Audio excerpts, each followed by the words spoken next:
안녕하십니까. 경제학 원론 10주차 1교시입니다.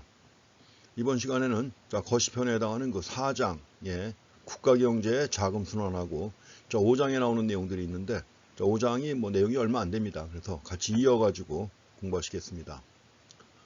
지금 학교에서는 2학기 학기 중 강의 진단을 실시하고 있습니다.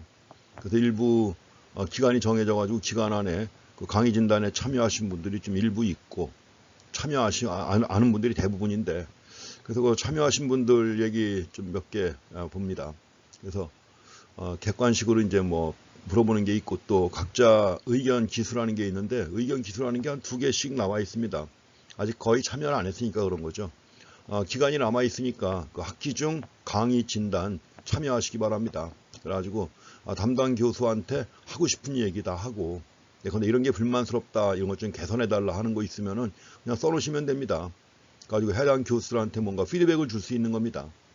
서로에게 도움되는 거고, 그래서 그걸 통해서 이제 교수도 마찬가지로 강의 방법이 좀 약간 미흡하다거나 아니면 또 뭔가 커뮤니케이션이 안 됐을 때 고칠 수 있는 계기가 되니까, 뭔가 좀 불만이 있거나 이런 거 있으면은 다른 과목 다 마찬가지입니다. 강의 진단에 참여해 가지고 하고 싶은 얘기들 다 써놓으시면 해당 교수에게도 도움이 됩니다.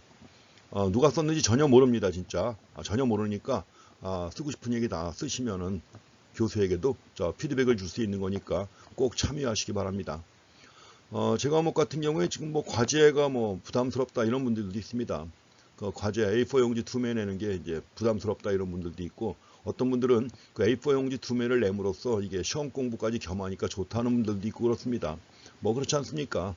아무리 좋은 제도라고 하더라도 여러 사람 의견 들어보면 좋아하는 사람, 좋아하지 않는 사람 다 반반 나눠지지 않습니까? 그래서 그렇게 있는데 너무 벅차다는 분들이 있는데, 이 정도는 공부하셔야 됩니다. 그리고 정리한 내용이 그냥 버리는 겁니까? 나중에 기말 시험 또 중간 시험 준비할 때 도움이 되는 내용들이죠. 그러니까 그렇게 해서 너무 불만 갖지 마시고 과제에 큰 부담 없는 겁니다. 제가 대학 다닐 때는 진짜 매주 리딩 리스트 주고 또 읽은 다음에 토론도 하고 발표하고 하는 이런 것들이 늘 있었는데, 지금 오프라인 수업을 못하니까 못하고 있는 거죠. 그러니까 그만큼 오히려 공부하는 양은 제가 대학 다닐 때 공부했던 양보다 훨씬 적은 편인 것 같습니다. 그리고 또 가장 기본적인 내용들을 학습하셔야 그 앞으로 어드밴스된 공부를 하실 수 있으니까 너무 이렇게 불만 갖지 마시고 하시고, 특별히 제가 하는 데 있어서 또 다른 불만이 있다거나 이러면 아직 기간이 있으니까 들어가서 하고 싶은 말 다 해놓으시면 제가 알아서 확인하고 또 저도 고칠 게 있으면 또 고치고 더 좋은 방법이 있으면 그대로 시행하겠습니다. 자, 국가경제의 자금순환입니다. 우리가 지난 시간에는 국가경제의 실물순환을 봤는데, 자, 실물의 흐름이 있게 되면 그 반대편으로 자금의 흐름이 있죠. 그럼 그 국가경제의 자금 흐름은 어떻게 정리하는가 하는 겁니다. 지금 4장과 5장은 특별하게 이렇게 신경 쓰실 내용은 없습니다. 그냥 가볍게 쭉 확인해 나가시면 됩니다. 요게 지나야 이제 그 뒤에 여러 가지 경제 모형, 이론도 나오고 모형이 나오는데, 이제 거기 가면 좀 신경 쓰시고, 지금 4장과 5장 이어서 합니다만은 그냥 가볍게 쭉 흐름을 파악하시면 됩니다.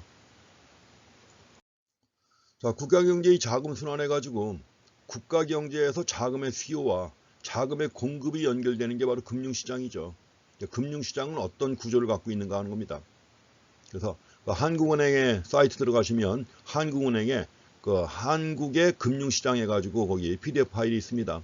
한국은행 발간물 중에 거기서 이제 한국의 금융시장에 대한 내용이 자세히 나와 있는데, 그 내용을 많이 차용해서 설명하고 있습니다. 아무래도 외국의 금융시장이 아니라 지금 우리나라의 금융시장을 잘 파악하는 게 중요하죠.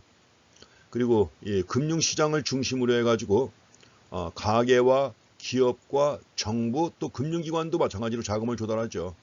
그래서 금융시장을 중심으로 해가지고 가계, 기업, 정부 및 금융기관들이 각각 어떻게 자금을 조달하고 그 조달한 자금을 운영하는지, 운영한다는 게 보통 이제 투자하는 건데 어떻게 운영하는가 이걸 좀 살펴보겠습니다.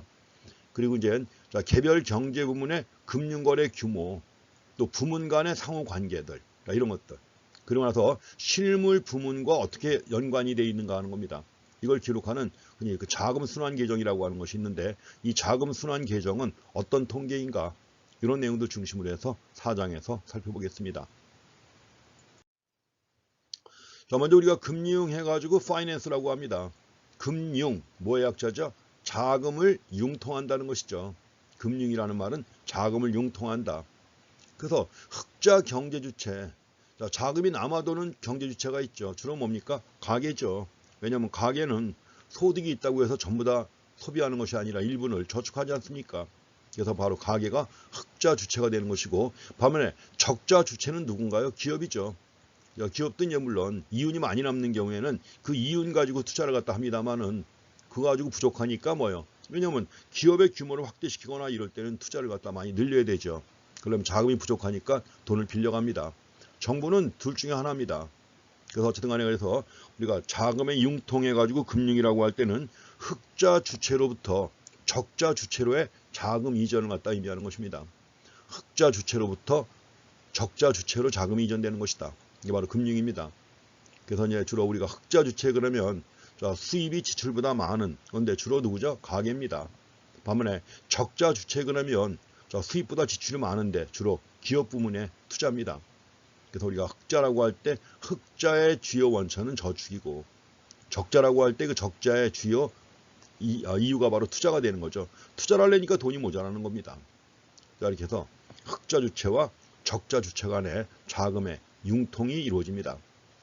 자, 이런 그 금융과 관련된 모든 것들을 갖다 우리가 금융제도라고 하는데, 일반적으로 우리가 금융제도에서 Financial System이라고 할 때는 세 가지가 포함됩니다. 하나는 금융시장이 있고요. 또 한 가지는 금융중개기관이 있습니다. 그냥 금융기관이라고도 하고 금융중개기관. 그러면 이제 금융거래에서 사용되는 여러 가지 금융자산이 있죠. 예금이라든가 등등 다양한 금융자산이 있는데 이것들을 다 포함해가지고 금융제도라고 합니다.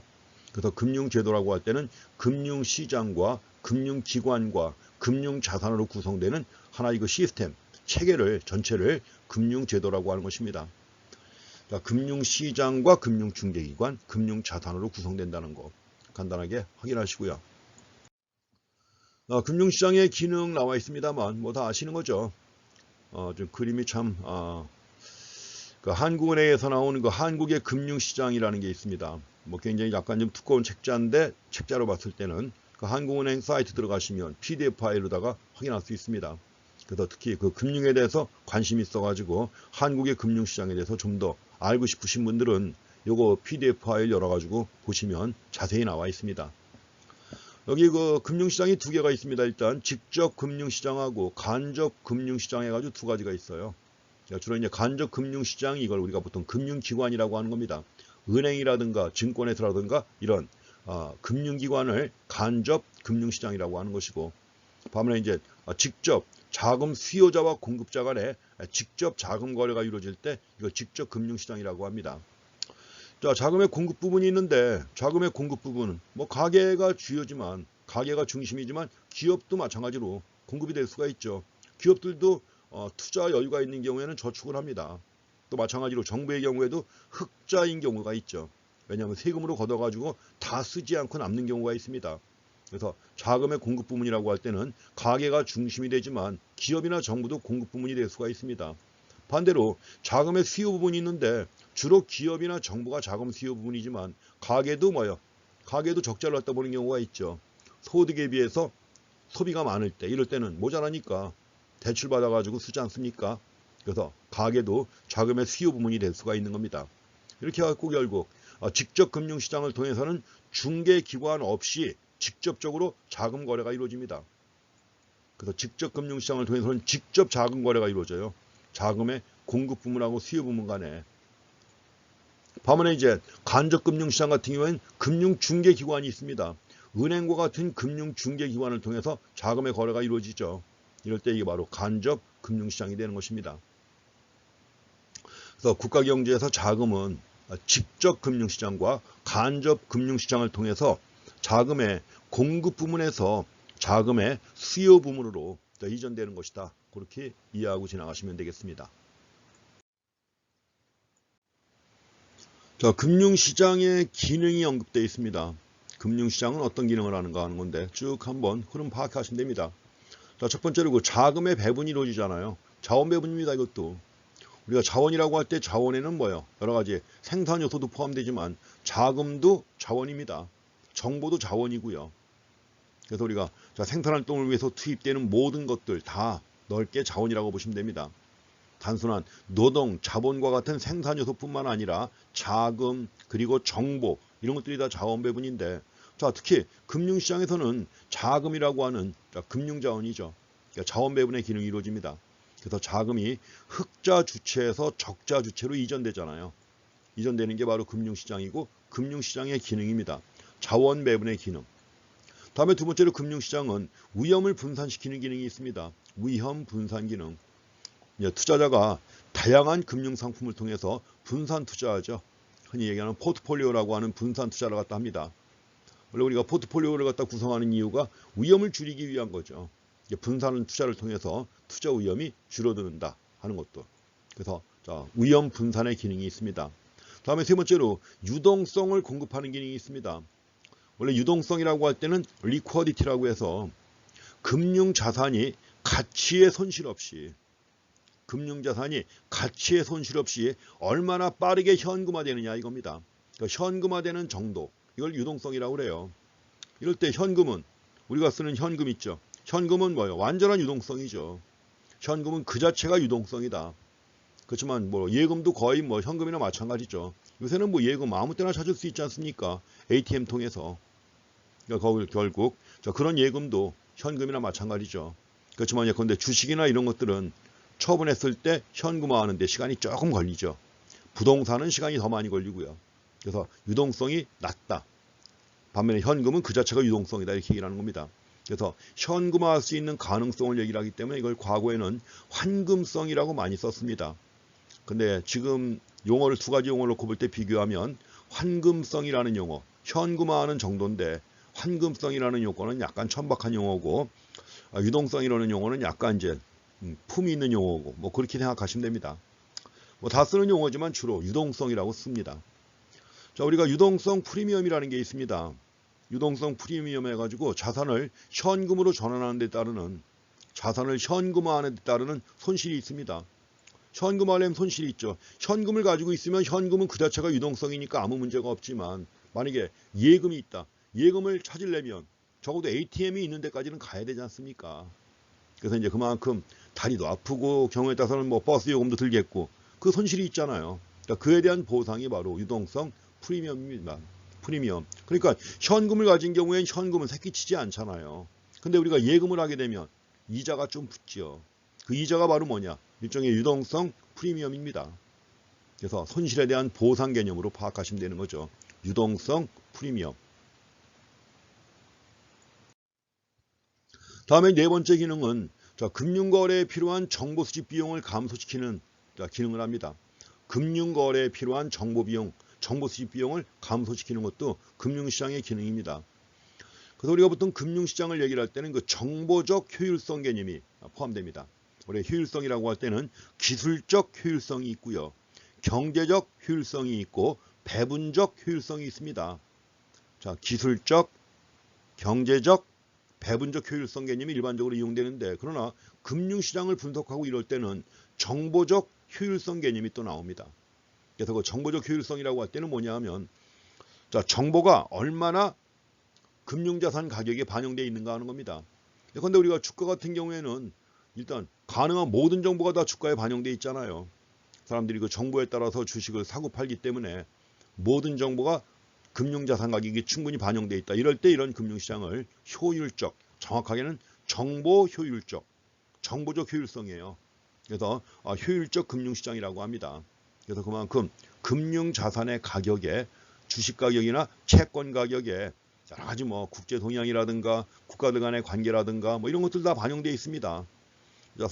삼성 같은 경우에도 예컨대 여러 가지 국내외적으로 어려운 상황에 직면한다 그러면 다 주가에 반영이 되잖아요. 그렇죠. 또 그것뿐만 아니라 그동안 삼성이 발행한 여러 가지 회사채라든가 이런 데 다 반영됩니다. 그래서 그만큼 금융시장만큼 또 효율적인 금융시장이 없습니다. 그래서 금융거래에 필요한 정보 수집 비용을 감소시키는 기능. 그 다음에 또 한 가지 시장에 대한 규제 기능도 있습니다. 규율이라고 되어 있는데 규율은 일종의 규제 얘기하는 거죠. 감시나 이런 것들 얘기하는 겁니다. 그래서 차입자가 발행한 주식이나 또는 채권 가격 등의 시장 신호를 활용해 가지고 차입자의 건전성에 대한 감시 기능을 수행하는 것도 금융시장입니다. 그래서 차입자가 주로 누구겠어요? 기업이죠. 그러니까 기업은 자금을 차입하면서 직접적인 방법으로다가는 뭐예요? 주식을 발행하죠. 또는 회사채를 갖다 발행합니다. 근데 그 주식이라든가 회사채 가격 등의 시장 신호를 활용해 가지고 차입자의 건전성에 대한 감시 기능을 수행하는 것도 금융시장이다. 그래서 금융시장의 기능을 이렇게 해서 한번 묶어서 체크해 보시기 바랍니다. 자, 다음에 이제 우리나라 이거 금융시장 뭐 간단하게 만든 건데도 불구하고 꽤 길게 나와 있죠. 지금 슬라이드의 사이즈 때문에 이렇게 해서 해놨는데 이런 것들도 좀 머리를 쓰는 사람이라면 두 개 자르면 되잖아요. 그렇지, 위아래로 잘라서 나눠 놓으면 되는데 지금 이제 캡처하기가 제가 그래서 그냥 원래 저자가 만든 걸 갖다가 그대로 집어넣었습니다. 이 얘기도 마찬가지로 한국의 금융시장과 이 그림 그대로 나옵니다. 많이 쓰는 거예요. 일단 금융시장이라고 할 때 크게 두 가지가 있다고 그랬죠. 직접 금융시장이 있고요. 간접 금융시장이 있는데, 자, 간접 금융시장이라고 할 때는 중개기관, 은행과 같은 금융중개기관을 매개로 자금의 거래가 이루어지는 게 바로 간접 금융시장입니다. 반면에 직접 금융시장에서는 뭐 주식거래라든가 주식이라든가 회사채라든가 기업보험 이런 걸 중심으로 해서 자금 거래가 이루어지는 게 직접 금융시장이에요. 그래서 직접 금융시장에서는 자금의 명의가 바뀌지 않습니다. 자금에 대한 명의가 바뀌지 않고 수요자와 공급자 간에 직접 거래가 이루어지는 시장이에요. 그래서 직접 금융시장을 또 단기 금융시장과 자본시장, 외환시장, 거기다가 파생금융상품시장 구분합니다. 자, 파생금융상품 해가지고 요새 엄청나게 많은 종류가 있죠. 그래서 이런 것들이 있고, 단기 금융시장에 해당하는 것이 이제 뭐 자세히 볼 건 아닙니다. 뭐 콜시장이라든가 환매조건부 매매시장 들어보셨나요? 이런 것들. 그런데 또 양도성 예금증서 시장. 양도성 예금증서는 정기예금증서인데 정기예금증서인데 양도할 수 있는 거예요. 그것도 거래가 많이 이루어집니다. 그래서 이것이 있고, 또 기업보험 시장이 있습니다. 기업보험은 이제 커머셜 페이퍼 해가지고 CP라고 하는 건데, 이것도 마찬가지로 기업보험도 기업이 단기 자금을 조달하기 위해서 발행하는 겁니다. 단기 자금을 조달하기 위해서 기업이 기업보험을 발행하는 거예요. 그 다음에 이 전자 단기 사채 시장도 있고요. 단기 금융시장입니다. 그 다음에 이제 자본시장에 해당하는 건데, 자본시장이 중요하죠. 채권시장도 있고, 채권시장에도 대표적인 것이 통화안정증권, 한국은행이 발행하는 통화안정증권이 있고요. 자산유동화증권 해가지고 ABS라고 합니다. Asset Backed Security 해가지고 자산유동화증권 시장 있고, 그 다음에 이제 중요한 게 자본시장에서 핵심적인 게 뭐예요? 주식시장이죠. 그래서 우리가 채권이나 주식 같은 것들은 자금의 명의가 바뀌지 않고 거래가 이루어져요. 외환시장도 여기다 포함을 시키고요. 그 다음에 다양한 유형의 파생금융상품이 있습니다. 뭐 주식 관련 파생금융상품, 금리 관련, 통화 관련 파생상품 많이 있습니다. 굉장히 복잡합니다, 이것도. 그래서 요새 뭐 여러 가지 사고도 많이 생겼죠. 뭐 키코라든가 뭐 이런 사태가 다 이 복잡한 파생금융상품 때문에 생기는 겁니다. 근데 이것도 직접 금융시장에 해당됩니다. 자, 반면에 간접 금융시장이 나오는데, 이건 바로 금융중개기관, 대표적으로 은행과 같은 금융중개기관이 개입되는 거예요. 자금의 명의가 바뀝니다. 어떻게 바뀌나요? 우리가 은행에다 예금하죠. 그러나 은행은 자기 명의로 예금증서를 내주잖아요. 은행 명의로다가 예금증서를 내주는 겁니다. 그러니까 우리가 예금한 돈은 은행이 빌려간 거나 마찬가지죠. 그러면 그 은행은 또 뭐예요? 그 돈을 자기 명의로 대출하잖아요. 그러니까 자금의 명의가 바뀌는 거예요.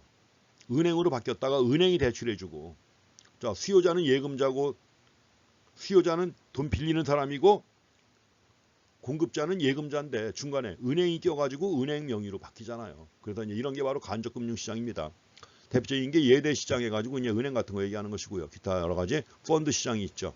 또 신탁업 시장도 여기 포함되고요. 보험 시장도 여기 포함됩니다. 이렇게 해가지고 크게 직접, 간접 구분한 다음에 직접에 해당하는 거, 간접에 해당하는 거 한번 확인하시고 지나가시는 게 좋습니다. 워낙 복잡한 상황이지만 크게 둘로 구분합니다. 여기서 몇 가지 보겠습니다. 첫 번째가 자금시장이 나옵니다. 자금시장은 단기 금융시장이에요. 대표적인 단기 금융시장. 단기라고 할 때 얼마가 단기냐. 여기서는 상환기간이 만기가 1년 이내냐 1년 이상이냐 이겁니다.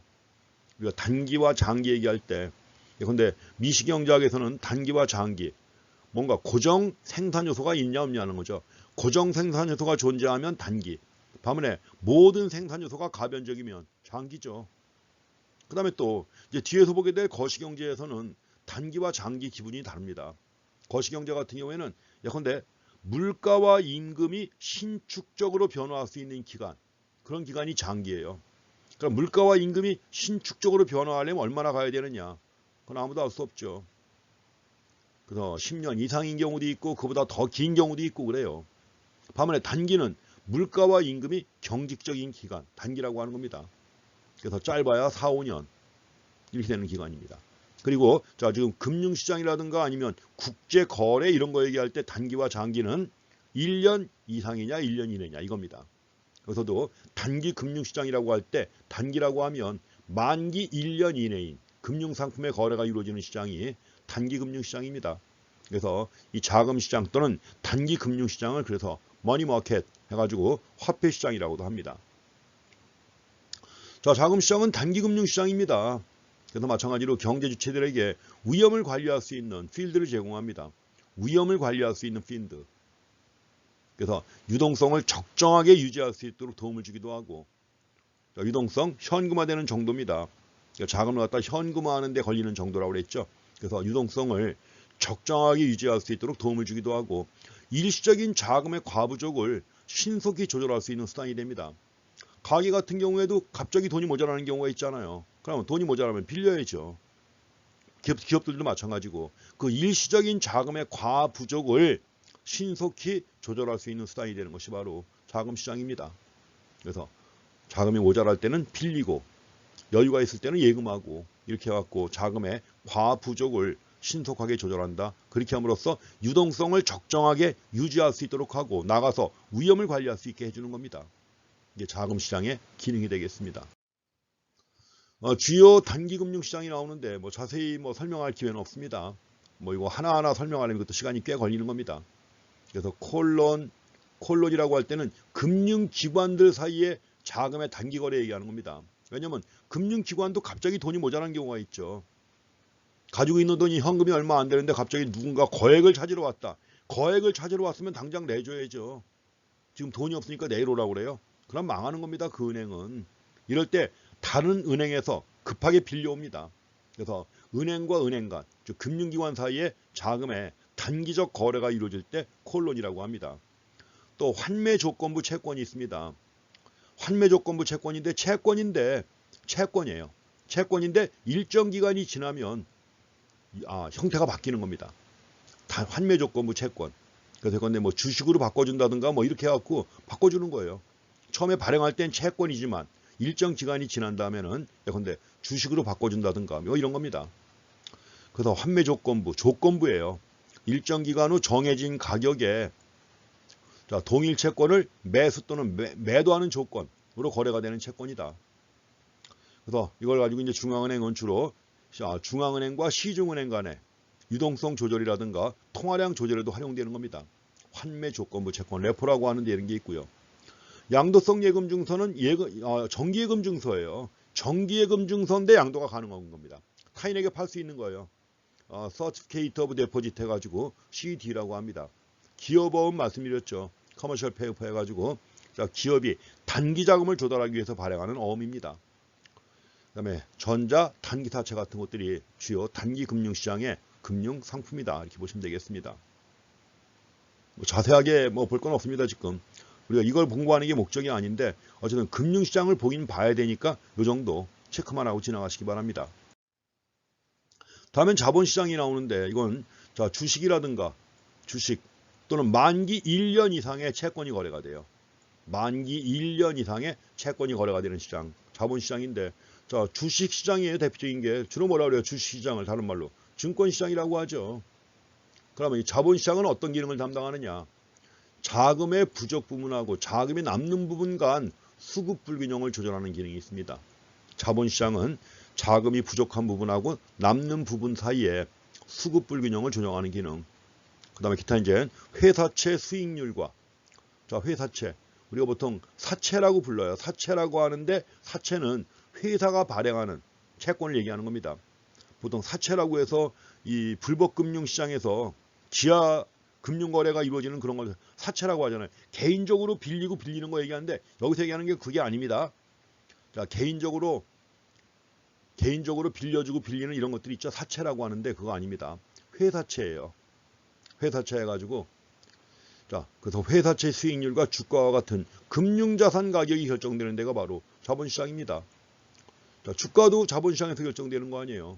주식이라든가 만기 1년 이상의 채권인데 그래서 보통 기업이 단기적으로 자금을 조달할 때 단기 운영자금이나 이런 것들이 모자라가지고 자금을 갖다가 빌릴 때는 기업어음을 발행해요. 그래서 기업어음을 발행해가지고 단기 자금을 조달하는 것이고 반면에 장기적으로 투자라든가 이런 걸 목적으로 자금을 조달할 때는 회사채를 발행합니다. 회사채를 발행해가지고 자금을 조달하는 겁니다. 그거는 구분해 주세요. 기업이 단기 운영 자금을 조달할 때는 주로 기업어음을 발행한다. 반면에 장기적인 투자를 위해서 필요한 자금을 조달할 때는 뭐 은행에서 빌리는 방법도 있지만 보통은 회사채를 발행합니다. 그런데 그 회사채나 주가 같은 것이 결정되는 시장이 바로 자본시장이란 말이에요. 그리고 아까 얘기했지만 기업어음은 단기 금융시장에서 거래가 이루어지는 것이고 회사채는 지금 장기 금융시장, 자본시장입니다. 투자자에게는 또 고수익 금융상품을 제공하는 기능도 있죠. 그래서 주식이라든가 채권 매입해가지고 수익 크게 얻을 수가 있단 말이에요. 물론 이제 회사채 같은 경우에는 수익률이 미리 정해져 있습니다. 근데 그 수익률을 갖다 높게 제시하면 사람들이 많이 사잖아요. 그래가지고 필요한 자금을 쉽게 조달할 수 있고 그래서 자금을 조달해가지고 투자해서 그보다 더 높은 수익을 얻게 되면 회사도 이득이죠. 그런 점을 생각하시면 되겠습니다. 자본시장. 자, 주식과 채권 거래가 주로 이루어집니다. 자, 주요 자본시장이 있는데 주식시장과 채권시장이 대표적입니다. 근데 이거 말고도 이제 자산, 유동화 증권시장도 포함됩니다. 자산을 담보로 증권을 발행하는 거예요. 자산을 담보로 증권을 발행해가지고 그 증권이 채권처럼 거래가 이루어지는 겁니다. 자, 주식시장도 둘로 구분하죠. 발행시장과 유통시장으로 구분합니다. 매일같이 주식 거래가 이루어져가지고 주가가 얼마 나오죠. 한국거래소에 있죠. 그건 바로 유통시장입니다. 그렇지만 이거 말고도 주식을 새로 발행하는 경우가 있잖아요. 이게 바로 발행시장입니다. 발행시장과 유통시장 구분해가지고 자, 주식이 있어야만 이걸 통해서 뭐예요? 타인 자본의 의존도를 낮추죠. 타인 자본의 의존도를 낮추고 기업에 이럴 때 타인 자본의 의존도가 낮아질 때 기업의 재무구조가 개선된다고 그래요. 재무구조가 개선된다.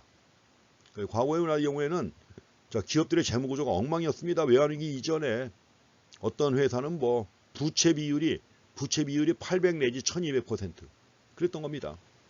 근데 이제 그 외환위기를 배경으로 해가지고 구조 조정이 많이 이루어져가지고 우리나라 기업들의 부채 비율이 많이 낮아졌죠. 지금은 대개 200% 이내로 많이 낮아졌습니다. 자, 이것도 굉장히 중요한 의미가 있는 겁니다. 그래서 재무구조를 개선한다는 게 중요한 의미가 있습니다. 다음에 그 채권 시장이 있습니다. 채권은 여기서 얘기하는 채권이라는 게 회사채 얘기합니다. 물론 채권이라고 할 때는 국채도 있죠. 정부가 발행하는 국채도 있고 지방자치단체가 발행하는 지방채도 있습니다. 그렇지만 여기서 중요하게 여겨지는 것은 바로 회사가 발행하는 회사채입니다.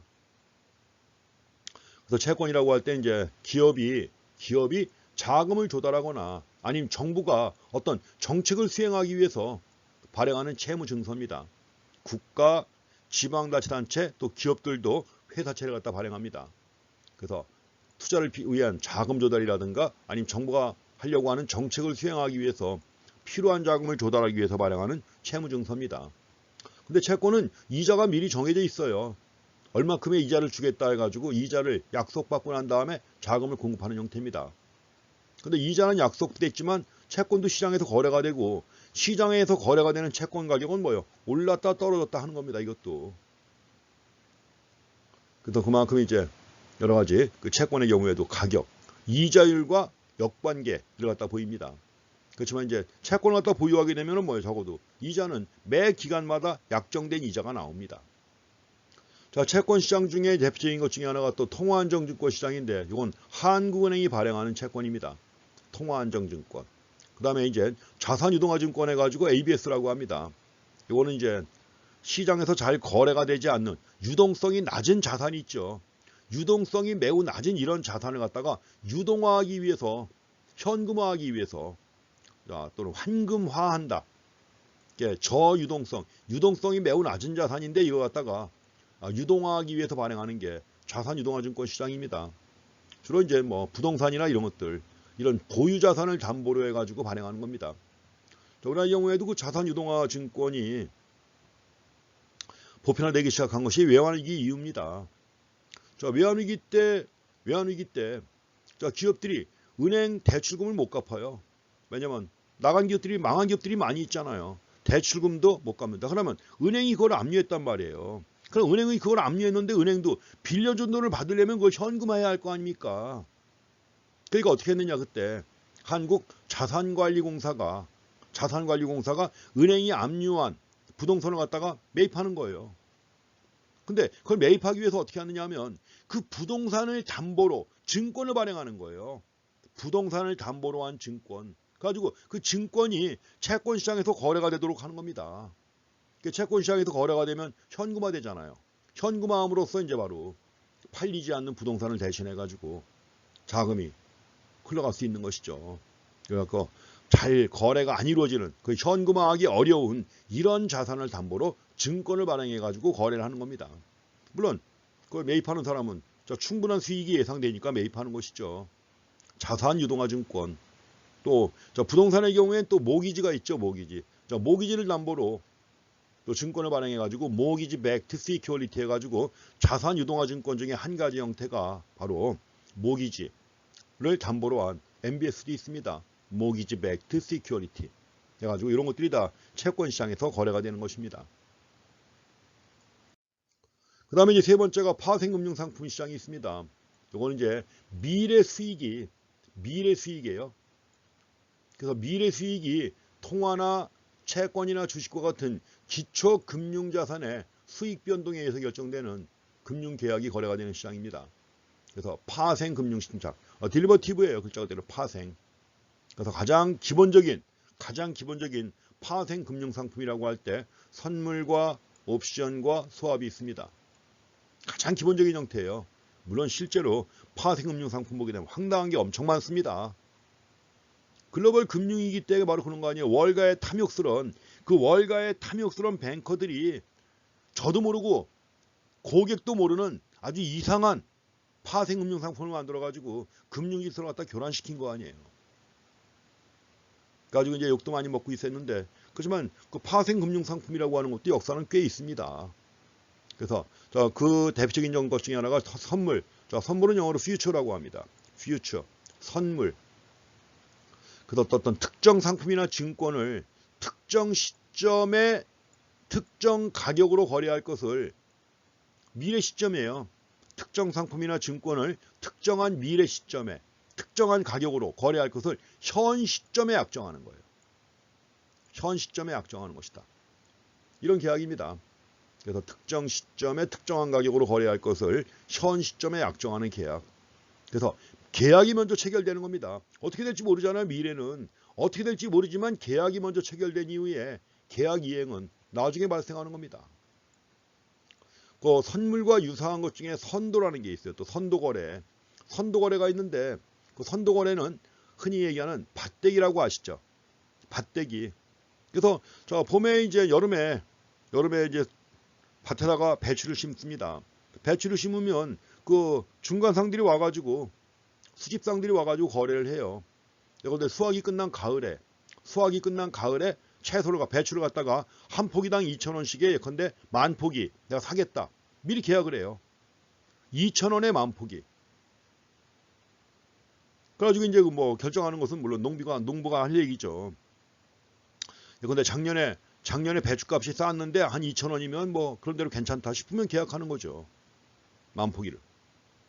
그런데 이제 계약을 했다. 근데 만약에 배추가 품귀 현상이 나가지고 수해라든가 이런 것들 때문에 배추가 품귀 현상이 나가지고 배추 한 포기에 가을에 3,000원에 거래가 된다. 3,000원에 거래가 된다고 하면은 뭐요? 미리 2,000원에 계약한 사람은 떼돈 버는 거죠. 농부는 배 아파 죽겠죠.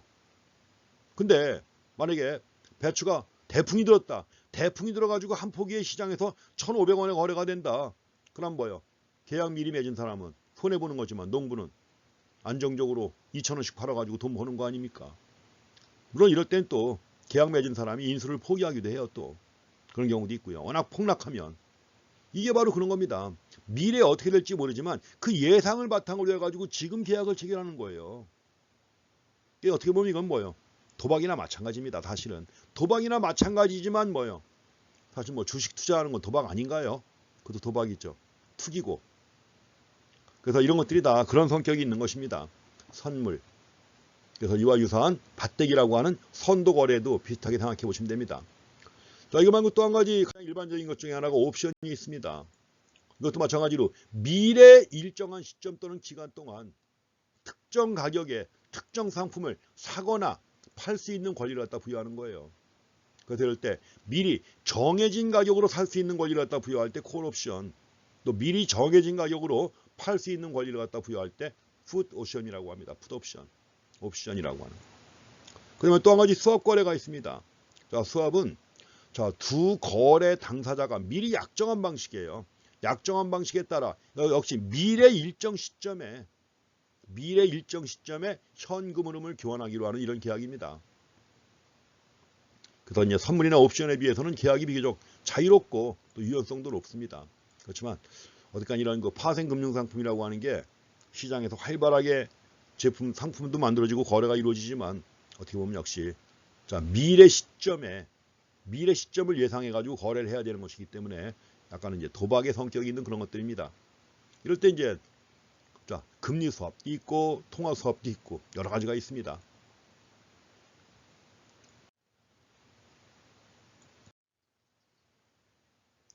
자, 가계 부문의 자금 순환해 가지고 T 계정으로 표시해 놨습니다. 이런 걸 우리가 T 계정이라고 하죠. T 어카운트라고 합니다.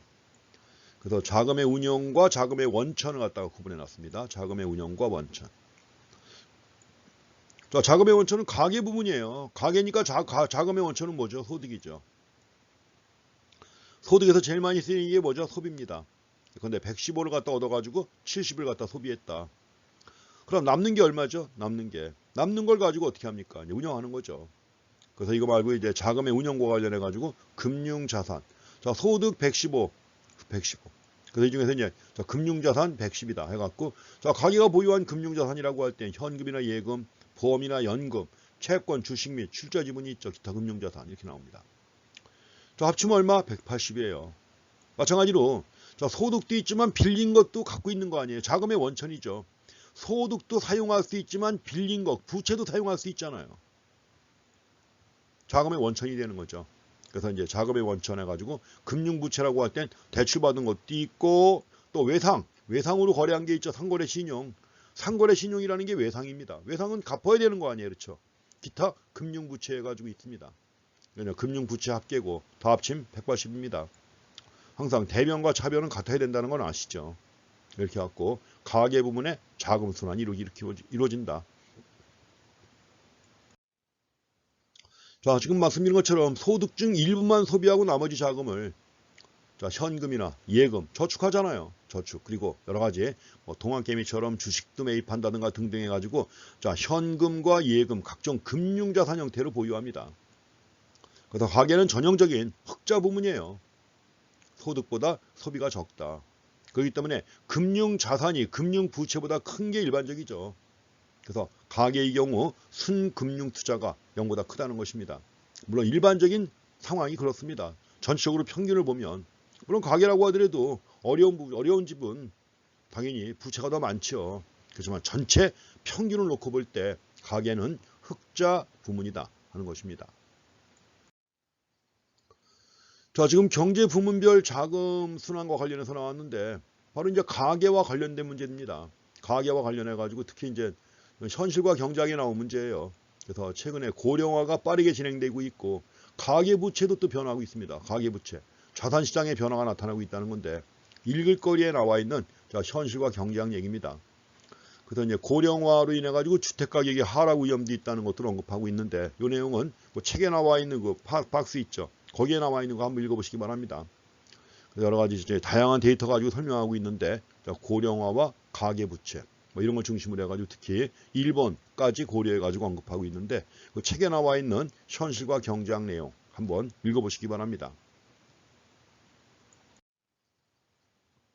역시 그 얘기입니다. 고령층의 가계부채가 증가하고 있다. 고령층의 가계부채가 증가하고 있다. 그래서 결국 주택의 재조정, 대개는 지금까지 가지고 있던 살던 주택을 처분하거나 또 그걸 판 다음에 작은 집으로 들어가지 않습니까? 그러니까 주택 규모를 축소한다는 거죠. 이럴 때 그럼 전체적으로 볼 때 주택 수요가 감소하는 거죠. 그래가지고 주택 가격이 하락할 수 있다는 거 항상 염두에 둬야 됩니다.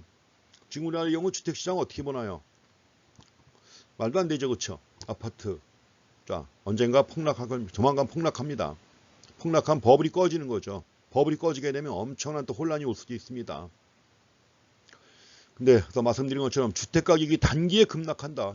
이런 일 우리가 겪었어요. 이미 2007년 말 2008년 글로벌 금융위기 때 아일랜드니 이런 나라들 다 겪었던 겁니다. 가지고 주택 가격이 단기간에 급락하게 되면 부채 상환을 위해서 주택을 매각하겠죠. 매각하게 된 그만큼 가계 부실화가 나타날 수 있고, 그래서 이제 고령화가 가져오는 여러 가지 다양한 문제들 아주 복잡한 게 많습니다. 단순하게 이제 고령 인구가 늘어난다 해가지고 몇 가지 설명하는데 파급되는 효과가 엄청 많아요. 그래서 그것들을 다 한번 생각해 볼 필요도 있습니다. 고령화에 따른 전체 저축률이 하락한다는 거죠. 전체 저축률이 하락하게 되면 금융시장에 공급되는 자금 규모도 감소하죠. 따라서 금융시장의 기능도 위축될 수가 있습니다. 이런 것들 다 고려해가지고 대책을 세워야 되는 것입니다. 이것도 역시 현실과 경제학 해가지고 읽을 거리 나와 있는 거니까 책에 나와 있는 내용 꼭 한번 확인해 보시기 바랍니다. 자, 좀 전에 가계 부문의 자금 순환 봤는데 이제 기업 부문의 자금 순환입니다. 여기서도 자금의 원천과 자금의 운영이 있습니다. 자, 기업 부문의 자금의 원천은 뭐가 있죠? 일단 내부 자금이 있죠. 유보 이윤, 배당하지 않고 유보하고 있는 이윤이에요. 이런 것도 있고 기타 이제 순자본 이전도 있습니다. 이 두 가지가 대표적인 내부 자금이에요. 또 한 가지 자금의 원천에 뭐가 있습니까? 부채가 있죠. 빌린 돈, 외부 자금입니다. 여기 지금 130이 있는데 회사채를 갖다 발행했잖아요. 채권 발행해서 빌린 돈이 있죠. 기업어음이나 회사채 발행해서 빌린 거, 채권이 있고 또 은행에서 대출받은 것도 있겠죠. 정부가 지원하는 융자금 받은 것도 있을 것이고 등등. 그러니까 이런 것들 다 포함해가지고 자금의 원천이 됩니다. 200, 합계 200이다. 그럼 이 자금은 어떻게 운영하나요? 자, 기업이 자금을 갖다 운영하면 대표적인 게 바로 뭐예요? 투자하는 거죠. 투자해가지고 실물자산입니다. 기업이 가지고 있는 실물자산, 기계라든가 설비라든가 이런 것들 얘기하는 거죠. 그래서 총 고정자본 형성 그리고 고정자본 소모가 있습니다. 재고 증감도 포함되는 것이고요. 그래가지고 이것이 바로 자금의 운영이고 또 기업도 실물자산만 보유하는 것이 아니라 기업도 금융자산을 보유합니다. 그래서 현금과 예금, 채권이나 주식 등등 이런 형태로다가 현금과 예금을 갖다 보유합니다. 금융자산을 갖다 보유하는 거죠. 역시 대변과 차변은 같다는 거죠. 이렇게 해서. 자, 지금 말씀드린 겁니다. 대개 기업은 보유한 자금보다는 더 많은 금액을 투자하죠. 보유한 자금보다 더 많은 금액을 투자합니다. 그러니까 전형적인 적자 부문이에요. 자금의 적자 부문이다. 그러니까 금융부채가 금융자산보다 더 크죠. 당연히. 순금융자산은 마이너스입니다. 이럴 때 기업은 부족한 자금을 조달하는데 직접 금융 방식으로 조달할 때 뭐죠? 주식을 발행하고 회사채를 갖다 발행합니다. 반면에 간접 금융 방식으로는 은행에서 빌리는 겁니다. 대출받는 거예요. 이런 식으로 해가지고 자금을 조달합니다. 그래서 자금의 원천이 이렇다는 것이고 이걸 가지고 이제 투자하는 것입니다. 다음엔 정부 부문입니다. 자, 정부 부문의 자금의 원천은 주로 뭐죠? 조세죠.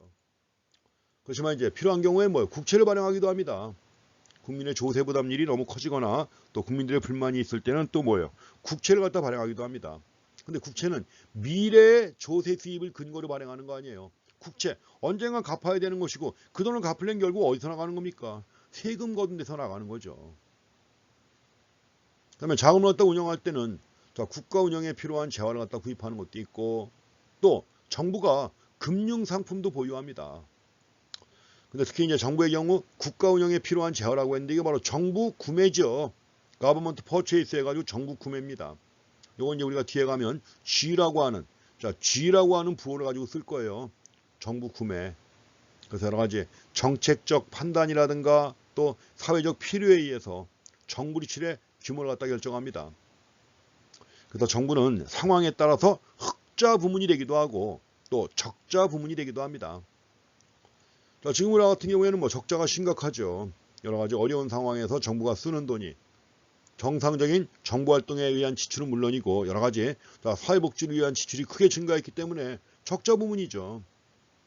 그렇지만 또 상황이 달라지게 되면 또 세금으로 거둔 돈을 다 쓰지 않고 남기는 경우도 있습니다. 이럴 때는 흑자가 되는 거죠.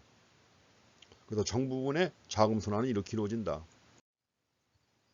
자, 정부 부문의 자금 순환도 자금의 원천하고 자금의 운영 구분해가지고 이렇게 분류해 놨습니다. 물론 자, 대변, 차변은 크기가 똑같습니다. 그럼 정부 부문의 자금의 원천하면 중요한 게 뭐가 있느냐? 대표적인 것이 조세와 조세 외 수입을 포함하는 경상 수입이라고 합니다. 조세 수입과 조세 외 수입을 포함해가지고 경상 수입이 있습니다.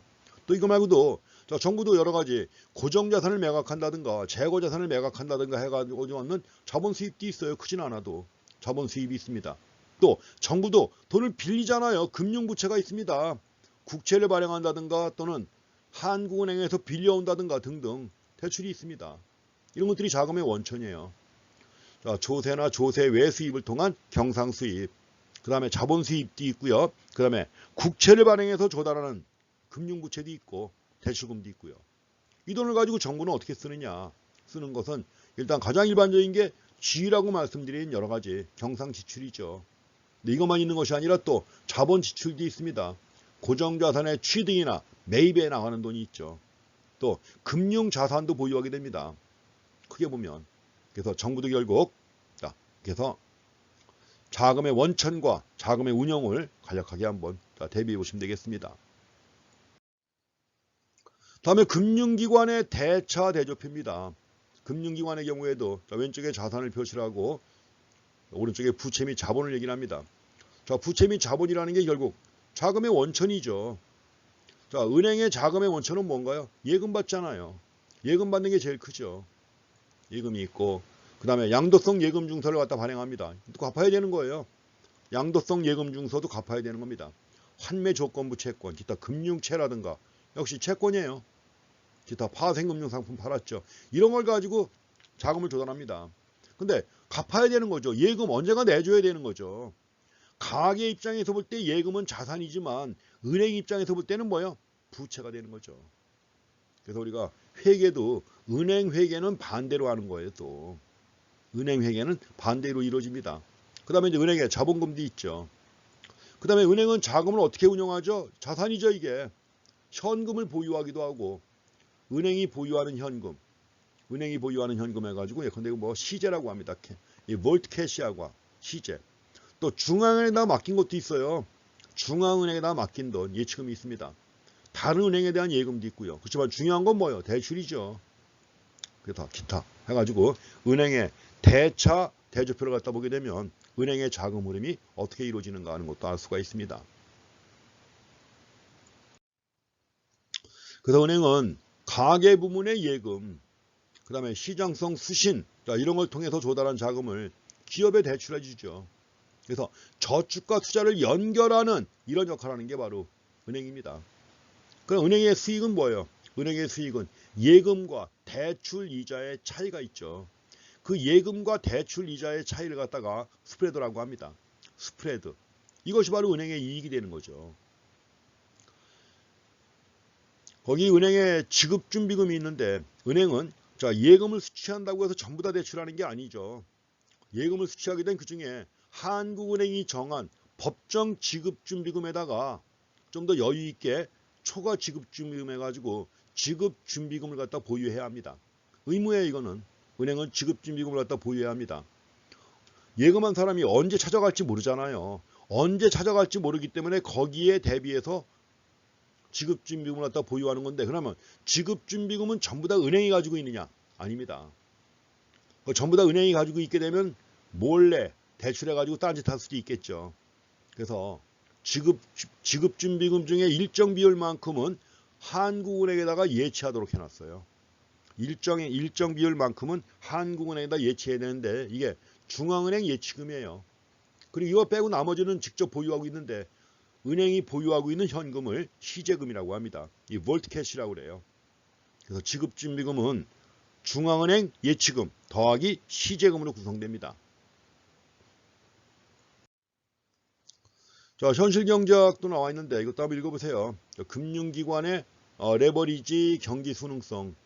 레버리지는 부채 얘기하는 겁니다. 원래 지렛대라고 하는 건데 기업이 투자하거나 이럴 때 자기 자본만 아니라 은행에서 좀 빌려가지고 함께 투자하게 되면 그만큼 높은 수익을 얻잖아요.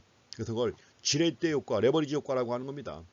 그래서 레버리지라고 할 때는 결국 부채를 이용해서 투자해가지고 부채가 증가하는 거예요. 부채가 증가해가지고 부채를 이용해서 투자해가지고 더 높은 수익을 얻을 때 얘기하는 겁니다. 그래서 그 레버리지 경기 수능성이라고 그래요. 자, 왜냐면 그 레버리지라고 하는 게 경기 변화하고 같이 움직인단 말이에요, 이게. 그래서 레버리지 경기 수능성이라고 하는 것이고 이와 관련된 2007년 말 2008년에 겪었던 글로벌 금융 위기에 대한 내용이 나와 있습니다. 그래서 현실과 경제학 해가지고 읽을 거리로 나온 건데 내용 한번 그냥 각자 읽어보시기 바랍니다. 이것도 특별하게 신경 써서 꼭 보고 지나가야 되는 내용은 아닙니다. 그렇기 때문에 한번 읽어보시고요. 다음에 이제 자금 순환 계정에 대해서 보겠습니다. 자금 순환표라고 그래요. 자, flow of fund account 해가지고 자금 순환표. 이것이 바로 자, 개별 경제 부문의 저축 및 투자 패턴, 개별 경제 부문의 저축 및 투자 패턴, 또 경제 부문들 간의 자산 및 부채의 거래, 이런 걸 나타내는 통계를 갖다가 자금 순환표라고 합니다. 자, 자금 순환표에 여러 가지가 있습니다. 자금 순환표에 뭐가 있느냐? 자, 첫 번째가 금융 거래표가 있습니다. 자금 순환표의 첫 번째가 금융 거래표. 요거는 거래니까는 일정 기간 동안의 거래를 가지고 따지는 거죠. 일정 기간 동안의 거래를 가지고 따지는 거니까 금융 거래표는 자, 유량 통계입니다. 플로우 통계. 그래서 일정 기간 동안 경제 부문인데 자, 경제 부문은 네 가지로 구분합니다. 이제 가계와 기업과 정부와 해외. 해외라고 나오는데 지금은 이제 해외라는 말보다 국외라고 씁니다. 국외. 폴린을 갖다가 국외라고 번역을 해요. 가계, 기업, 정부, 외국이라고 생각하시면 되겠죠. 그래서 일정 기간 동안입니다. 플로우니까 일정 기간 동안 경제 부문의 저축과 투자 등 실물 부문의 자금 순환. 실물 부문의 자금 순환이라고 할 때 요건 이제 뒤에 가면 산업적 유통이라고도 하고 자본 계정에 표시합니다. 자, 산업적 유통 또는 자본 계정이라고 할 때는 바로 뭐예요? 실물 부문의 자금 순환이에요. 이거하고 또 한 가지 금융 부문의 자금 순환이 있습니다. 금융 부문의 자금 순환은 금융적 유통 또는 금융 계정이라고 합니다. 그리고 각 경제 부문의 자금 과부족의 상호 융통, 이걸 나타내는 게 바로 금융 거래표입니다. 유량 통계라고 하는 거, 일정 기간 동안 경제 부문의 실물 부문의 자금 순환과 금융 부문의 자금 순환, 그리고 자금의 과부족이 어떻게 상호 융통되는지 이걸 보여주는 것이다 하는 겁니다. 자, 또 한 가지 두 번째는 금융 자산 부채 잔액표. 자산 부채 잔액표예요. 잔액. 잔액이니까 뭘까 이건? 저량 통계죠, 당연히. 일정한 시점을 기준으로 측정하는 저량 통계입니다. 그래서 경제 부문별 부를 측정하는 지표가 되는 겁니다. 경제 부문별 부를 측정하는 지표가 된다는 겁니다. 그래서 자금 순환표 보시게 되면 그중에 금융거래표예요. 2016년 금융거래표 이렇게 되어 있습니다. 자, 크게 보면 왼쪽에 자본계정하고 금융계정이 있습니다. 말씀드린 것처럼 자본계정은 뭐예요? 자금의 산업적 유통이에요. 그리고 금융계정은 자금의 금융적 유통 얘기하는 것이죠. 이래가지고 이제 주체를 나눠가지고 이렇게 나와 있죠. 자, 국내가 있고 일단 먼저 국외가 있습니다. 국내와 국외 구분하고, 자, 국내는 이제 금융법인, 일반 정부, 비금융법인, 그리고 가계 및 비영리단체 이렇게 구분해요. 가지고 그 아래 운영과 조달이 어떻게 이루어지는가 하는 걸 갖다가 표로 만든 겁니다. 이렇게 해갖고 자본계정과 금융계정 구분하고 가로축에는 주체별로 구분해가지고 흐름을 갖다 기록한 거예요. 그래서 금융거래표는 자, 플로우 통계라고 하는 거 그거 확인하시고, 좀 전에 봤던 내용들 있죠. 그거 보시면 됩니다. 이건 샘플로 이런 표다 하는 것만 보여드리는 것입니다.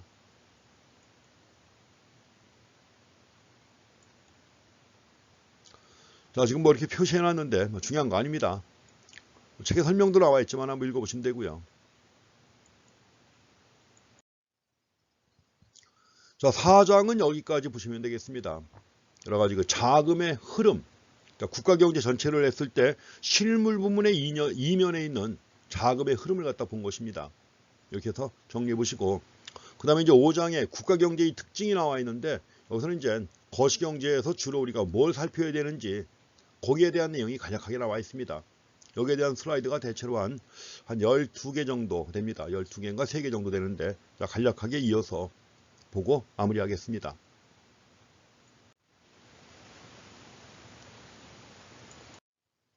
자, 5장의 주요 문제라고 해서 나와 있는데, 자, 국가 경제의 총생산, 자, 그리고 금융자산이 장단기적으로 어떤 특징을 보여왔는지 그냥 간략하게 살펴봅니다. 뭐 크게 아주 중요한 내용은 아닙니다. 그 다음에 최근에 나타난 국내외 주요 거시경제 현상 나와 있는데, 사실은 이것도 어떻게 보면 뭐 최근은 아니죠. 지금 우리가 공부하는 책이 나온 게 2019년 말에 나왔습니다. 그렇기 때문에 최근의 현상이지만 또 가장 최근의 현상은 아니죠. 그래서 그 내용들 중심으로 해서 보겠습니다. 주로 이제 거시경제학에서 주로 관심 두는 것 중에 하나가 장기 경제 성장과 또 단기 경기 변동인데, 자, 그에 대한 내용들 간단하게 정리해 보겠습니다. 여기서 국가 경제의 기본 문제 가지고 우리나라의 실질 GDP의 추이를 갖다 보여주고 있습니다.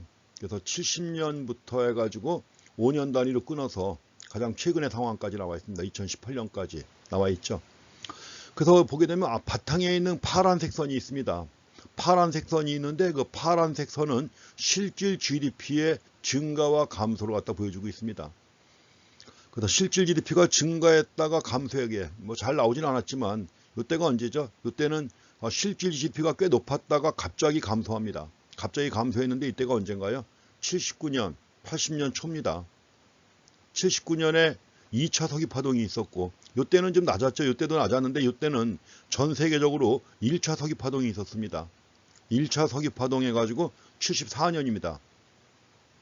우리가 이 전 세계 경제의 흐름을 갖다 파악할 때 중요한 사건 중에 하나가 1차 서기 파동, 오일 쇼크인데 이게 74년, 그 다음에 제2차 서기 파동이 79년에 있었습니다.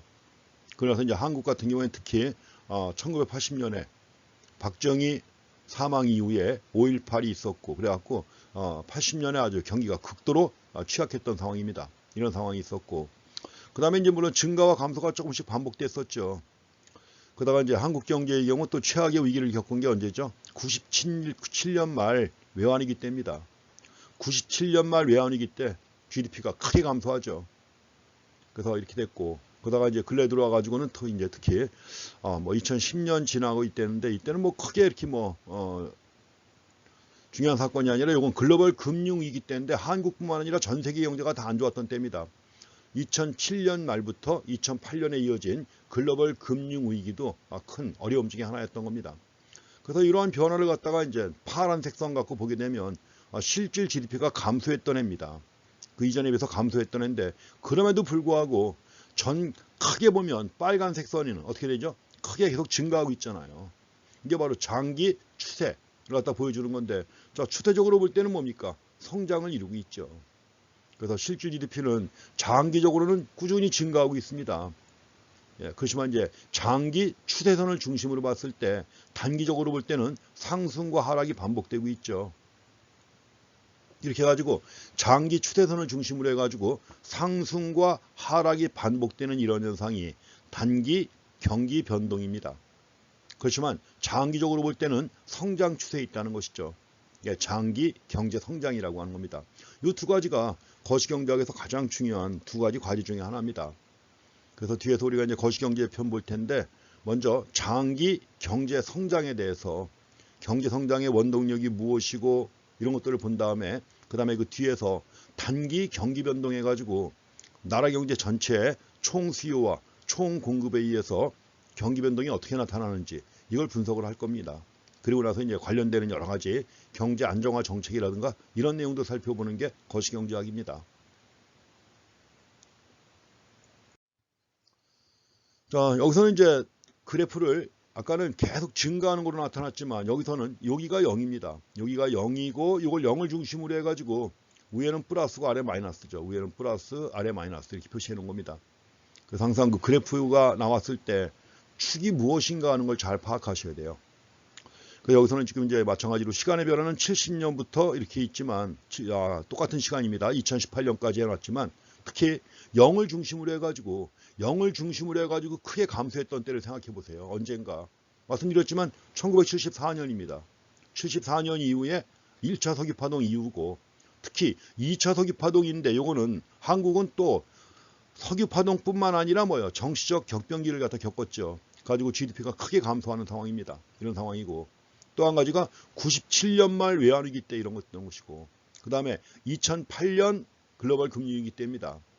이래가지고 이제 증가와 감소가 반복되는 걸 갖다가 가로축으로 해가지고 비교해 볼 수가 있습니다. 물론 좋았던 때는 아주 좋았던 때도 있었죠. 원래 그 2차 석유파동 이전에는 아주 한국 경제 최고의 전성기라 마찬가지였습니다. 그렇지만 이제 2차 석유파동 이후에 또 한국 경제가 빠르게 성장했던 중요한 시기가 이때인데 88년 올림픽이 있었습니다. 서울올림픽을 계기로 해가지고 한국 경제는 또 하나의 도약의 계기를 갖다가 마련하는 거죠. 이런 상황들 한번 비교해 보시면 되겠습니다.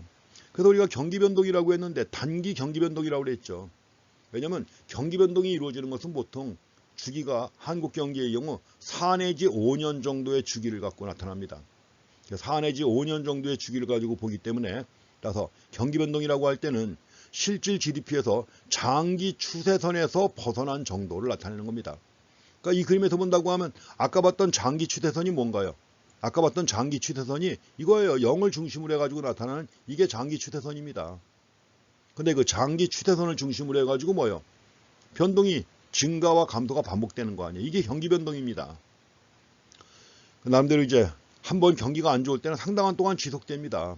그렇지만 진동수는 불규칙하죠. 진동수는 불규칙하다. 그래서 진폭이라고 합니다. 진폭이 클 때가 있고 작을 때가 있고 이런 것들은 규칙적이 아닙니다. 그래서 원래 경기 변동의 중요한 특징 중에 하나가 경기 변동은 지속적이다. 그렇지만 불규칙하다는 거죠. 그래서 70년대 이후 4차례 중요 불황기를 갖다 확인할 수가 있습니다. 자, 이렇게 해서 우리나라 실질 GDP의 추이로부터 우리가 두 가지 봤습니다. 하나는 장기적으로 볼 때는 실질 GDP가 지속적으로 성장하고 있죠. 이걸 설명하는 게 바로 경제 성장입니다. 장기 경제 성장. 그래서 장기간에 걸친 생산 능력의 증가, 경제 성장이라는 게 생산 능력의 증가, 그와 함께 국민 생활 수준이 향상되는 거죠. 이게 바로 경제 성장입니다. 그렇지만 이제 단기 또는 중기적으로 볼 때는 추세선을 중심으로 해가지고 상승과 하락이 반복되는데 이게 바로 단기 경기 변동이라고 하는 것입니다.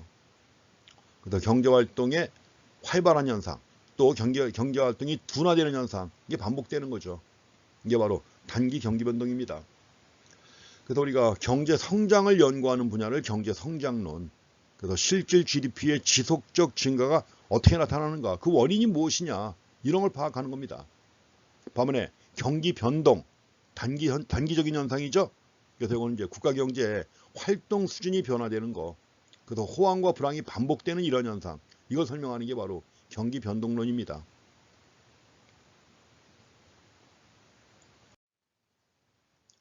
여기서 이제 금융 변화도 같이 보고 있습니다. 장기적인 금융 심화와 단기적인 경기 순응성 문제를 따지는 겁니다. 그래서 저는 이제 금융자산의 비율을 따져보는 거예요. 소득 증가 대비 금융자산이 얼마나 크게 변화했는가, 이걸 보여주는 겁니다. 그래서 원래 이걸 보여주는 게 바로 금융연관 비율이라고 그래요. 금융연관 비율 해가지고 Financial Interrelation Ratio 해가지고 FIR이라고 하는 약자를 쓰는데 GDP분의 금융자산의 비율입니다.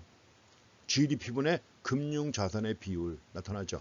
그래서 이제 1970년대 이후 국민소득이 크게 증가하면서 금융연관 비율도 당연히 국민소득이 증가하면서 금융자산의 규모도 점점 더 커지는 거 아닙니까? 금융 연관 비율은 함께 증가하는 거예요. 근데 다만 다른 나라와 비교해 볼 때, 여기 지금 다른 나라하고 다 비교하고 있죠. 다른 나라와 비교할 때 한국의 금융 연관 비율은 독일을 제외하고는 선진국에 비해서, 다른 선진국에 비해서 대체로 낮은 수준을 유지하고 있다는 겁니다. 이렇게 갖고 이제 시간의 흐름에 따라서 이게 지금 한국이 맨 아래에 있는 겁니다. 여기 맨 아래에 있죠. 뭐 70년대 이때가 제일 낮은 상황이 있었죠. 그렇지만 이제 여기서 볼 때 여기 위에가 이제 독일인데, 독일을 제외하고는 다른 나라에 비하면 비교적 낮은 수준이다 이겁니다. 그렇지만 뭐 그게 크게 중요한 내용은 아니고, 근데 이게 언제까지인가요? 2008년까지 통계 나온 겁니다. 2008년까지 통계해 가지고 특히 금융 연관 비율을 갖다 분석한 게 공동 연구한 겁니다. 이 사람들이 김상조 아시죠? 김상조 공정거래위원회 위원장을 지낸 다음에 지금은 이제 청와대 정책 수석 비서관 지내고 있는 사람이고, 김영식은 이 책의 저자고, 그다음에 이제 함준호 인천대 교수였던 분인데 이렇게 됐고, 이렇게 갖고 이제 서울대학교에서 그 당시 했던 연구입니다. 2013년 꽤 오래전이죠. 지금은 또 달라졌어요, 한국도. 그렇기 때문에 이제 가장 최근의 데이터 보기 좀 달라지는데 그렇습니다. 어쨌든 간에 국민소득이 증가하면서 금융자산의 비율도 계속 증가한다는 거, 이 점은 염두에 두셔야 됩니다. 가지고 GDP분의 금융자산을 나타내는 것이 금융연관 비율이다 하는 것이고, 이것도 나라마다 비교해 볼 수가 있습니다. 여기서도 이제 주요국의 금융자산 증가율만 가지고 표시한 겁니다. 증가율이니까 가로축이 바로 뭐예요? 가로축은 장기적인 추세죠. 가로축이 0이니까 장기적인 추세입니다. 이걸 중심으로 해가지고 금융자산의 증가율을 갖다가 나타내고 있습니다. 금융자산이 최근에 여기 마지막에 왔을 때 다 같이 떨어지고 있죠. 다 하락하고 있죠. 왜 그렇습니까? 2007년 말 2008년 글로벌 금융위기 때 그랬던 겁니다.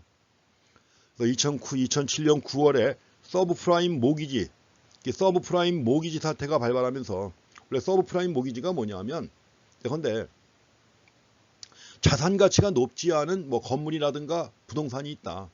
근데 자산 가치가 높지 않은데 불구하고 뭐요? 거기다가 너무 많은 돈을 대출해 주는 거예요. 너무 많은 돈을. 물론 이게 자산 가치가 매우 높은데 많은 돈을 대출해 준다. 문제가 없죠. 근데 실제로 자산 가치는 높지 않은데 뭐요? 너무 많은 돈을 대출해 주는 겁니다. 그러다 보니까 이제 거품이 끼는 거죠. 거품이 끼다 보니까 이게 터지면서, 거품이 꺼지면서부터 바로 글로벌 금융위기가 온 겁니다. 자, 이렇게 해가지고 모든 나라의 금융자산 증가율이 크게 둔화된 겁니다. 글로벌 금융위기 때. 한국도 비슷한 모습이지만 다른 나라에 비해서 하락 속도는 크지 않았다는 거, 이걸 보여주고 있습니다. 자, 그래서 이것도 이제 장기적 금융 심화와 단기적 경기 순응성과 관련해 가지고 나오는 내용들입니다. 자, 지금 우리가 금융 심화라고 그랬습니다. Financial Deepening이라고 그래요. 자, 이걸 통해서 우리가 금융 심화를 통해서 금융의 발달 정도를 살펴볼 수가 있는데, 중요한 개념이 말씀드린 것처럼 금융 연관 비율이에요.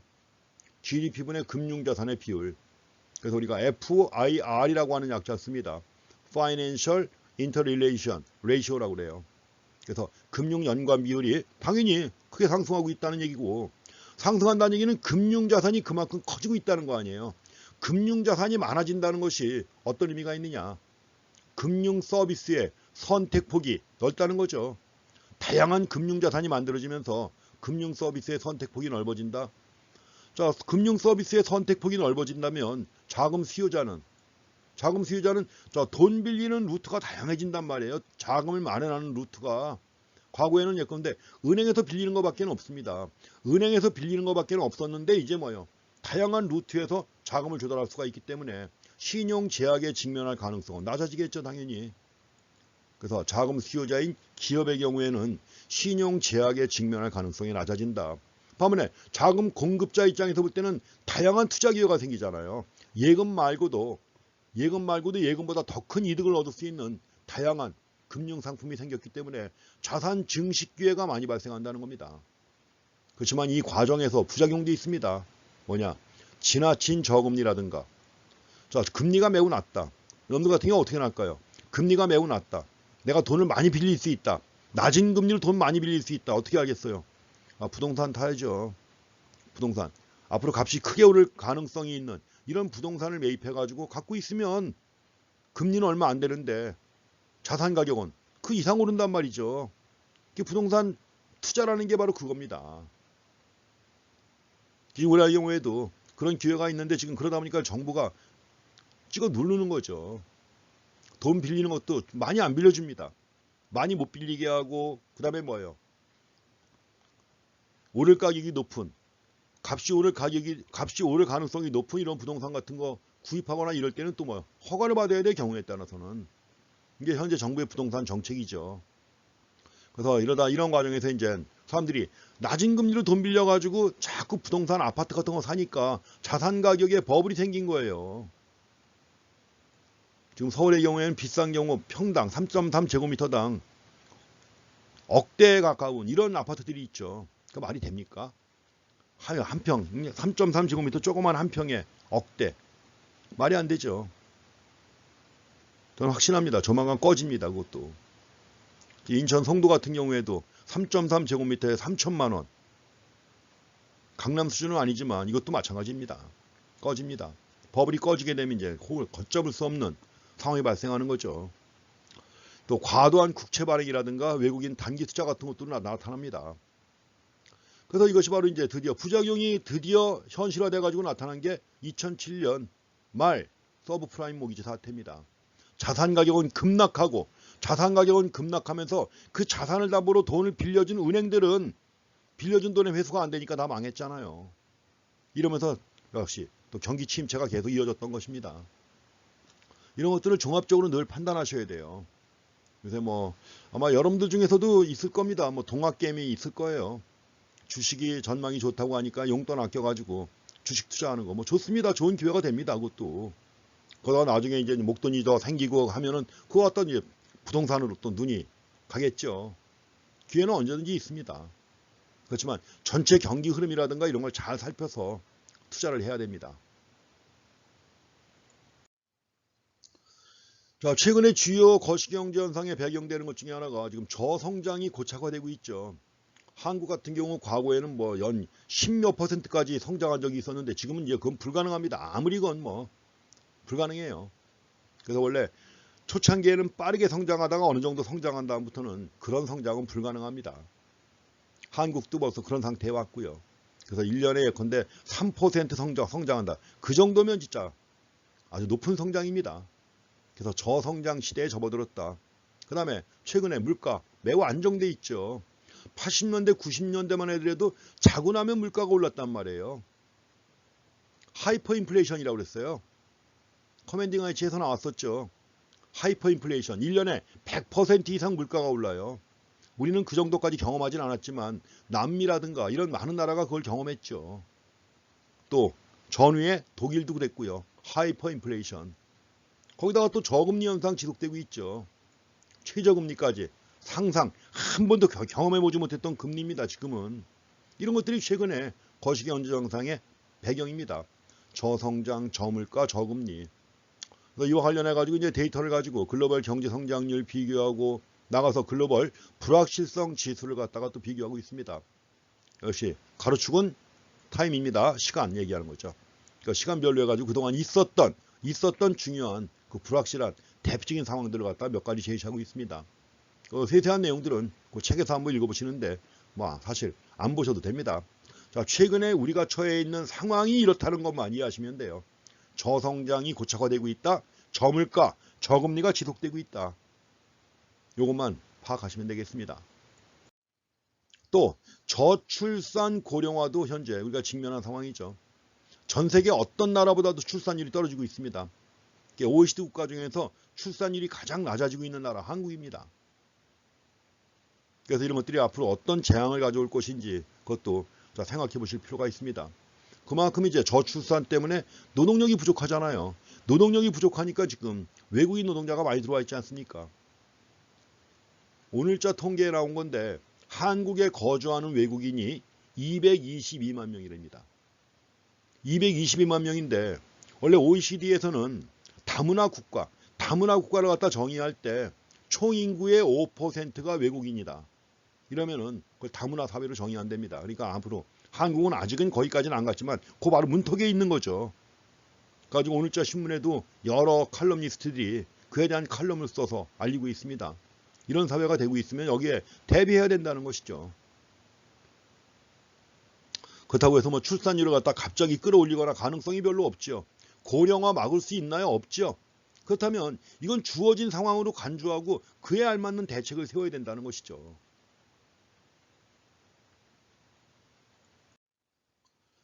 자, 생산 연령 인구가 이제 크게 변화하고 있는 겁니다. 물론 우리가 생산 연령 인구 해가지고 생산 가능 인구인데 대개 15세 이상 인구를 얘기하는 겁니다. 15세 이상 인구. 가지고 그 생산 연령 인구가 변화하게 되면 당연히 잠재 성장률도 달라지겠죠. 잠재 성장률은 계속 낮아질 수밖에 없는 겁니다. 잠재 성장률은 뭐냐면 그 경제에 주어진 모든 자원을 노동이나 자본이나 등등 자원이나 모든 자원을 완전히 생산에 투입했을 때 최대한 가능한 성장률 얘기하는 겁니다.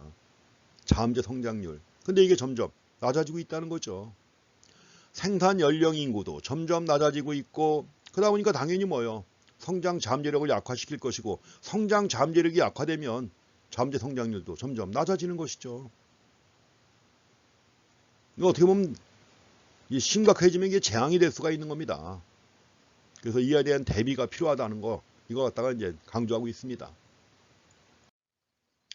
자, 소득과 부의 불평등은 심화되고 있는 것도 최근의 추세입니다.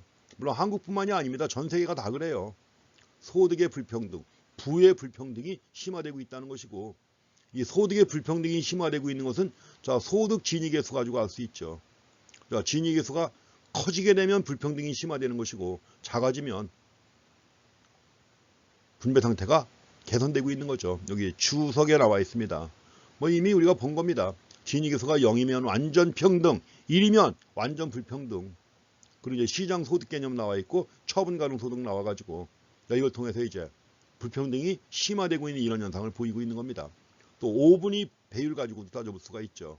그래서 이걸 통해서 소득분배 불평등도가 2018년 소득분배의 불평등도를 따져보니까 통계 작성 후 이런 통계를 작성한 이후에 최저치를 나타냈다. 그래서 자, 소득 하위 20% 계층의 소득이 많이 늘어났다는 거죠. 자, 그 여러 가지 그 이유는 뭐냐? 공적 이전 소득이 정부가 주는 여러 가지 사회보장 지원 임금이 있잖아요. 자, 이런 것들이 이제 큰 폭으로 늘었기 때문에 그런 것이다 하는 해석도 나오고 합니다. 그래서 어쨌든 전 세계적으로 소득과 부의 불평등이 심화되고 있는 것은 뭐 일반적인 현상 중에 하나입니다. 자, 글로벌 리스크도 생각할 수 있죠. 지금 한국 완전 샌드위치입니다. 샌드위치. 자, 중국하고의 관계도 그렇고 또 일본하고의 갈등도 장난이 아니죠. 거다가 이제 그나마 미국하고 좀 가까운 것처럼 보이니까 그 미국하고 가까운 게 이게 득이 될지 실이 될지 알 수도 없는 겁니다. 그래서 미중 간, 미 유럽 간의 무역 갈등 심각하지 않습니까? 뭐 우리가 한미 간의 갈등은 전혀 없는 것도 그것도 아니죠. 그래서 중국의 구조적 문제에 대한 미중 간의 견해차도 심각하고 EU 간의 통상 마찰도 있고요. 무역 전쟁이라고까지 하잖아요. 이게 바로 한국 경제가 처해 있는 지정학적 리스크죠. 홍콩과의 관련된 사태도 그렇고 다 우리한테는 유리한 게 하나도 없습니다. 그래서 이런 상황에서 우리가 어떻게 대처해야 할 것인지 참 중요한 어려운 해법이 없는 그런 내용입니다. 그래서 글로벌 매크로 레버리지도 확대가 되고 있다. 지금 한국도 부채가 엄청 증가하고 있지 않습니까? 국가 부채가 엄청 증가하고 있잖아요. 그 레버리지가 확대가 된다는 말이 부채가 증가한다는 말이에요. 부채가 증가한다는 것이 레버리지 확대인데 지금 한국뿐만이 아니죠. 코로나 바이러스 사태 전 세계가 다 겪고 있고 그러다 보니까 뭐예요? 정부마다 선진국이건 어디건 정부들마다 돈 빌려가지고 사회보장 지출을 갖다 늘리고 있습니다. 그러다 보니까 이것이 글로벌 거시 레버리지라고 하는 거예요. 글로벌 매크로 레버리지. 정부 부채가 증가하고 있다는 겁니다. 전 세계가 대부분 다. 이런 것들이 이제 최근에 국제 환경의 중요한 변화 추세입니다. 자, 지금 뭐 통계를 보여주고 있습니다. 글로벌 매크로 레버리지 점점 증가하고 있죠. 그래서 증가하고 있는 걸 볼 수가 있습니다. 자, 주요국의 매크로 레버리지의 또 구성도 나와 있습니다. 구성인데 이제 매크로 레버리지라고 할 때 정부 부채냐, 기업 부채냐, 가계 부채냐 하는 건데 한국도 지금 가계부채가 장난이 아닙니다. 정부 부채도 꽤 크고요. 근데 이것도 옛날 거예요. 2019년 통계니까 그나마 좀 가장 최근의 통계지만 지금 코로나 바이러스 이후에 아주 기하급수적으로 증가하고 있지 않습니까? 그건 반영이 안 된 거예요. 그래서 이런 것들도 관심 있게 늘 보실 필요가 있습니다. 혹시라도 여기서 이제 뭐 동학개미 해가지고 이제 주식 투자도 하고 하실 분들은 이런 거시경제 흐름, 국가경제 흐름 이런 것들을 늘 관심 있게 보셔야 돼요. 이런 것들 관심 있게 보시려면 경제신문도 보시고 그래야 좀 흐름을 어느 정도 파악할 수가 있습니다. 그리고 경제신문을 갖다 보더라도 경제신문뿐만 아니라 이 신문도 색깔이 있지 않습니까? 그렇죠. 그렇기 때문에 공정한 아니면 균형 있는 시각을 갖추려면 한겨레 신문도 보고 조중동도 보고 매경도 보고 그래야 되는 겁니다. 그래야만이 이제 중간 단계에서 합리적인 시각을 갖출 수가 있는 거죠. 그렇게 해서 경제 관련된 기사들도 어떤 또 신문에 안 나온 또 다른 이면이 있지 않을까 하려면 당연히 뭐예요. 색깔이 다른 신문을 함께 보는 게 제일 좋은 방법입니다. 글로벌 리스크 만만치 않습니다. 마지막으로 자, 인공지능과 거시경제 가지고 또 우리 책에서 개정된 책에서 나와 있는데 그래서 인공지능의 70년 역사해 가지고 제시하고 있는데 한번 읽어보세요. 읽어보시고 이것도 이제 앞으로 우리가 직면한 중요한 내용의 하나일 수 있습니다. 물론 이제 주로 관련된 것이 기업들의 투자 관련해 가지고 우리가 뭐 크게 뒤처지는 것은 아니지만 그래도 이런 것들이 앞으로 또 거시경제 환경에 영향을 미칠 수 있는 그런 내용이다 하는 것입니다. 자, 이렇게 해서 5장은 여기까지입니다. 그래서 4장과 5장을 함께 봤는데 뭐 따로 잘라서 하기도 좀 그렇고 해서 그냥 한꺼번에 했습니다. 여기까지 보시고 이제 6장부터는 이제 거시경제 이제 핵심적인 내용들이 하나하나 나옵니다. 그래서 그런 내용들은 이제 좀 더 자세하게 왜냐하면 여러 가지 이론적인 내용들 이런 것도 있고 하니까 이렇게 보겠습니다. 자, 4장과 5장은 시간은 조금 걸렸는데 이것저것 뭐 앞에서 잔소리도 하고 하다 보니까 시간이 걸렸습니다. 그렇지만 이렇게 해서 정리하시고 가장 핵심적인 내용들만 정리해가지고 과제 내시면 그게 시험 공부가 되는 거죠. 여기까지 하겠습니다. 자, 수고하셨습니다.